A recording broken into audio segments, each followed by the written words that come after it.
Auch mit der 10-Millionen-Initiative. Wir müssen aufstehen und wir müssen den Hass loswerden. Einfach, dass wir das Rechtsradikale aus der Schweiz ausschaffen.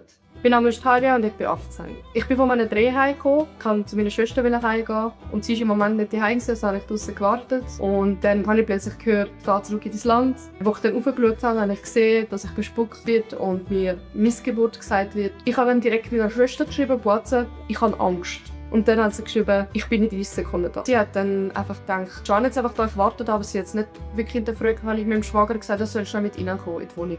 Und nachher sind wir mit rein und ich war natürlich mega am Brüllen und habe gesagt, die ober uns haben mich beleidigt und bespuckt. Sie sind aufgegangen, haben mit ihnen geredet.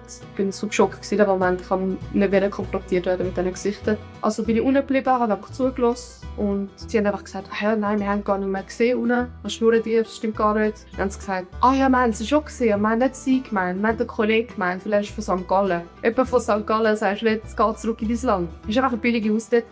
Es hat mich einfach hässlich gemacht. Ich kann mir eigentlich schon gedacht, dass es abstreitet. Und wir wollten es einfach lassen, aber meine Schwester hat dann gesagt, wir sollen die Polizei rufen, damit sie einfach einen Denkzettel haben. Dann ist die Polizei gekommen und das war dann eben der enttäuschende Part gewesen, weil wir einfach am Anfang ernst genommen worden sind. Ich habe auch einen Migrationshintergrund, hat ein Polizist gemeint. Ich habe das auch schon erlebt, du musst keine Angst haben, das wird sich jetzt klären. Dann haben wir die Türen ein bisschen offen gelassen, als wir aufgegangen sind, damit wir einfach mehr lauschen können. So, ich habe 3 Minuten später gehört, dass sie alle zusammen am Lachen sind. Dann sind sie runtergekommen und sie haben gesagt, wir haben viel mit Tätern zu tun und das sind ganz sicher keine Täter. Sie haben einen alternativen Lipstick-Style. Sie sehen nicht so aus wie typische Rassisten. Das habe ich auch mega dreist gefunden, weil es gibt keine typischen Rassisten. Sie haben gesagt, dass sich selektive Warnmechanismen auch einbilden, dass Leute rassistisch gegenüber mir sind. Haben wir dann auch erwähnt, dass meine Schwester wegzügelt, weil eine andere Nachbarin auch rassistisch gegenüber uns war und gesagt hat, dass wir nicht mehr unsere Nase decken. An Ostern sind wir auf dem Rasen und dann hat sie gesagt, ihr könnt das an Ramadan machen, aber doch nicht an Ostern. Dann haben wir das der Verwaltung gesagt und die Verwaltung hat das können wir dafür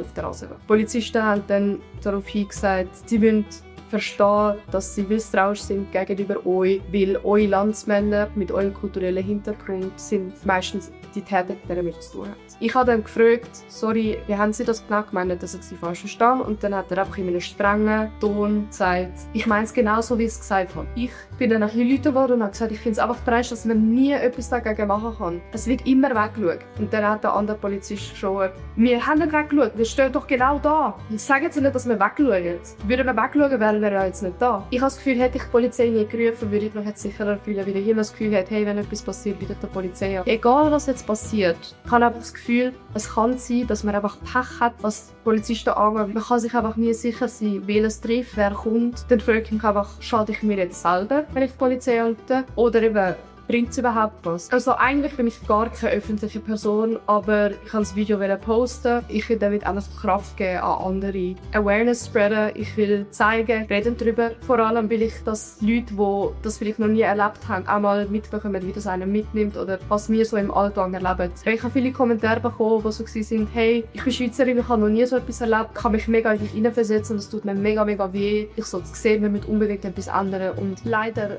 wird der Hass immer weiter in der Schweiz. Auch mit der 10-Millionen-Initiative. Wir müssen jetzt etwas dagegen machen. Wir müssen aufstehen und wir müssen den Hass loswerden. Einfach, dass wir das Rechtsradikale aus der Schweiz ausschaffen.